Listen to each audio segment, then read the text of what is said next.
Thank you again to the witnesses for your testimony. I appreciate it very much. You know, the fall economic updates provided Canadians with the information that they could expect a $381 billion deficit this year, with maybe another $100 billion more of post-COVID spending.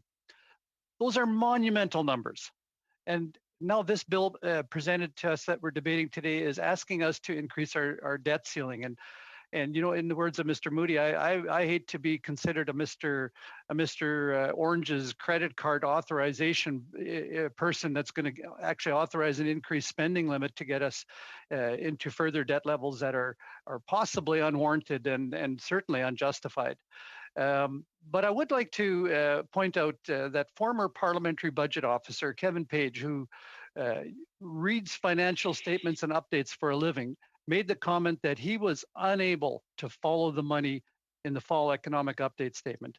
Now we're being asked to provide approval for increased spending outside of a budget. It is actually budget time. It was budget time over a year ago, and we haven't had a budget. You've rightly said, both Mr. Woodrick and Mr. Moody, that it's time for a budget. And if some of these measures would be included in a budget, there would be the opportunity to show Canadians in a transparent way where the money is going to go. As it is, there's a lack of transparency, and Canadians just don't know where the money's going. Could you comment any further on that? Go ahead. Mr. Moody, go ahead. Sure. Yeah, I mean, I can't disagree. Canadians are really want to see where this money is going. I've tried to piece the puzzles together as well, and I just can't.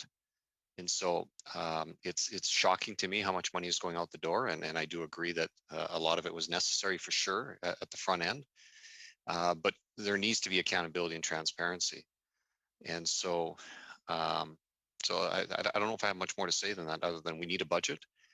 And certainly the answer is not in offshore monies, like Mr. Cochrane says. It's that's just fantasy land stuff. But in other words, but all in all, we need transparency and accountability.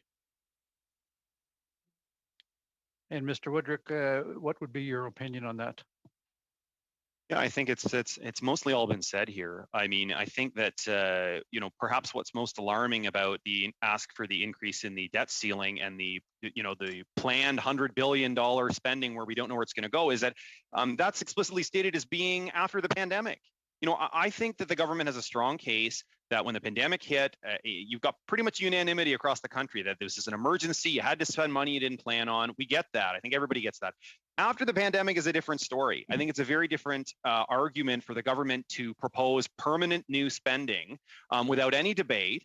And they're essentially saying, conveniently, all the things that we want to spend on that are new permanent spending miraculously align with the things they wanted to do before the pandemic, but didn't have the money to do. So if the argument is we didn't have the money before the pandemic, it's very hard to now say, oh, well, suddenly after the pandemic, we're able to spend money on these things that we couldn't find the money for beforehand. Okay, Last thank question. you. Okay.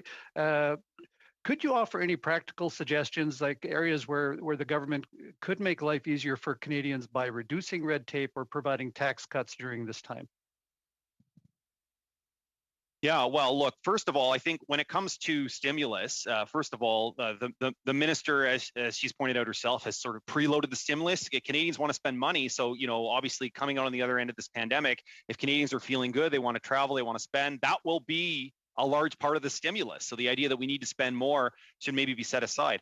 In terms of tax relief, I mean, looking particularly at small businesses and offering them relief, we proposed last year, for example, a temporary suspension of the small business tax rate, say for a year or two. That would allow some businesses to get back on their feet over time and sort of make up for a lot of the struggles that they've had to go through over the course of the pandemic.